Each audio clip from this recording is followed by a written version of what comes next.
大家好，我是修车仔。要你马上讲出 Perodot 最好的车，你的答案会是什么 ？Myvi、格丽莎，我会回答你一款最冷门，同样也是 Perodot 历年以来的巅峰车款 Perodot Nautica。我知道可能很多人都没有听过这辆车，不过当我有机会拍到这辆车的时候，我的心情却是非常奇特。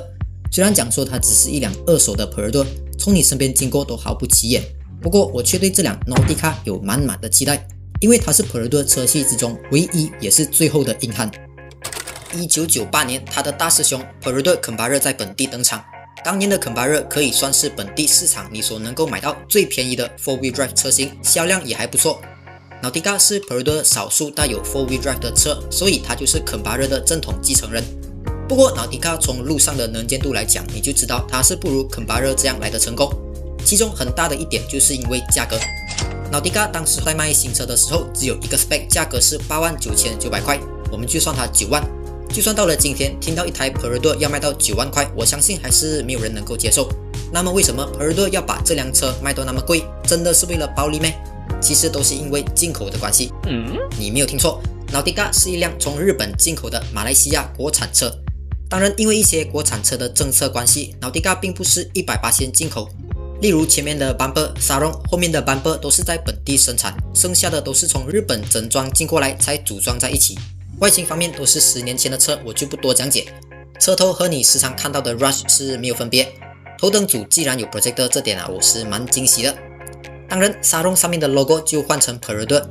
来到车侧就可以看得出和 Rush 的分别，整个 size 会短了很多，就有点 Kembaran 的味道。主要也是在后面少了第一节第3排的座椅，同时轴距也短了一点。上面也有行李架，是真正的很结实的，不像现在大部分 SUV 上面的那种装饰品。车尾又和 Rush 94%相似，尾灯和早期款的 Rush 一样是红底，还有外挂的特色 spare tire。再来一点就是区分 Rush 和 Nautica 的重点，这个 4-wheel drive 的名牌。内饰方面也没有特别的一些配备，设计也是普普通通。Steering 就和 Myvi SE 的一样，中控台这里有没有绑带的这个警示灯？当然还有这个重头戏，也是现代94%SUV 所没有的 Center Differential Lock。 这个是什么东西来嘞？我等下会稍微讲解到。除此之外，内饰设计和 Rush 都没有太大的区别。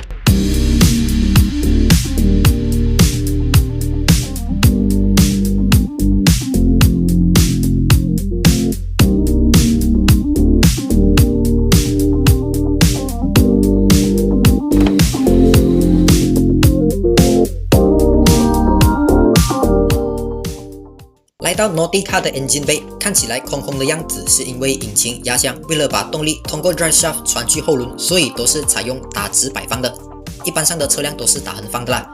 这里引擎和 Rush 没有太大的差异，他们采用的都是 1.5 升的 DVVT 引擎，最大马力为109 PS， 峰值扭力141 Nm， 甚至比起现在的 Arusk 还要来得高啊！我原本还以为 Nautica 因为多了 4-wheel drive 的这个传动系统，就会比 Rush 来得重。不过 Rush 的重量为1220kg， Nautica 的为1200kg， 其实相差的也不大，所以没有力这点，我相信两台车的感受都是差不多。当然，他们也不是主打性能的车啦，所以这点倒也无所谓。接下来就要讲到为什么我觉得 Nautica 是 Perodot 之中最强、最硬汉的车。Toyota Rush 和 Avanza 同样采用了非承载式的车身底盘打造 ，Nautica 又是 Rush 的亲戚，自然也是一样。非承载式底盘采用的是车架与车身分开的设计，多数被用在 Lorry、Pickup 以及像 Pajero 那类的真正越野车所采用。这类底盘最大的好处就是有很高的抗曲强度，整体结构会更加耐操、更加耐用。由此可见 ，Nautica 的定位是一辆可以真正 off-road 用的车，而不是现在流行的一些小型城市 SUV。虽然 Nautica 的 size 是对标着他们的啦。再来就是 Differential Lock 差速锁。先声明这方面的知识我并不是专家，如果有玩越野的朋友看到我有什么讲错的地方，就请各位多多包涵，多多指教。如果你有时常看过那些中国的抖音他们讲车的时候都会讲到什么大锯、3把锁这些，这个锁指的就是差速锁，而差速锁又分为前、中央、后差速锁3把锁。当然要在一台车上面集齐3把锁的话，价格肯定也不菲，所以每家车厂都会依据自己的标准来选择给你哪个位置的锁。好像 Mitsubishi Triton 就是中央差速锁，和 Nautica 一样 ，D-Max 是后差速锁， Mazda BT50 没有锁。差速锁又是用来做什么的？主要就是为了越野的时候脱困用。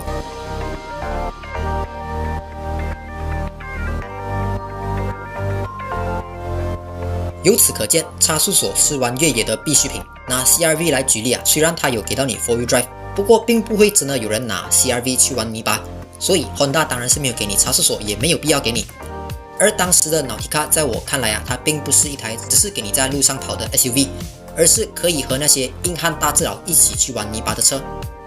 只是很可惜 Perudo 在当时候并没有重点宣传这个 Differential Lock 的功能。我甚至也是到上了车才知道 Nautica 原来是有这个功能的，一开始也就以为只有 4 Wheel Drive 罢了。Perudo 当时候对 Nautica 的预期是每个月可以达到100到200辆的销量。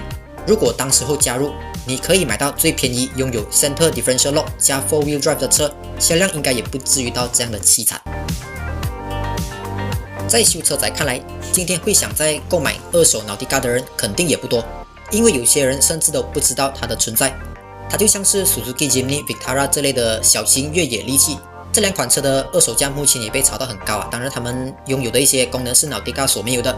如果你是需要一台越野车进巴走泥路，同时你又需要兼顾到平时走街买菜用，开拉门对你来说就太大了。但是 Nautica 是一辆可以给你星期一到星期五在城市用，上班穿来穿去又好 parking， 拜六礼拜又可以进巴露营冒险玩耍用的车。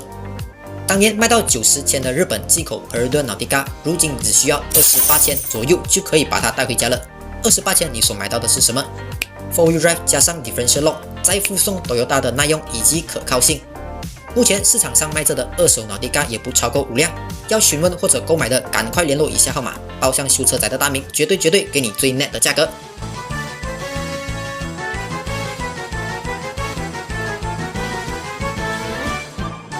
都看到这里了，觉得影片不错的话，记得帮我订阅一下啦。当然顺便按赞分享去 Facebook。要看我拍什么题材的，也都可以留言告诉我。感谢各位，感谢收看，我是修车仔，我们下期见。